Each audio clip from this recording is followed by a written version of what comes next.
গর্ভের আলো সে বুকে নিয়ে দাঁড়িয়েছিল দাঁড়ে।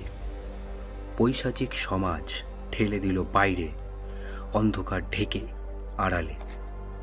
কালো রাত্রি তার সব কিছু কেড়ে নিল, ন্যায়ের মুখ বাঁধা। নিভে গেল শ্বাস, তবু জেগে রইল জ্বালা। চিতা নয়, অন্য আগুনের সে ফিরল মারণ রূপে। অন্যায়ের হিসাব লিখল অন্ধকার কূপে। যারা তাকে ভেঙেছিল তারা শুনল সাপের ডাক। প্রতিশোধ মানেই নয় ভয়, এ ন্যায়ের প্রত্যাঘাত। নমস্কার, আমি মৈনাক। নমস্কার, আমি সৌরভ। শীঘ্রই আমরা আসছি আরও এক হাড় হিম করা ভূতের গল্প নিয়ে। গল্প শুনতে চোখ রাখুন আমাদের ইউটিউব চ্যানেলে। আমরা টিম প্রেত চরিত, যেখানে আদিম ভয় পূর্ণ হয়।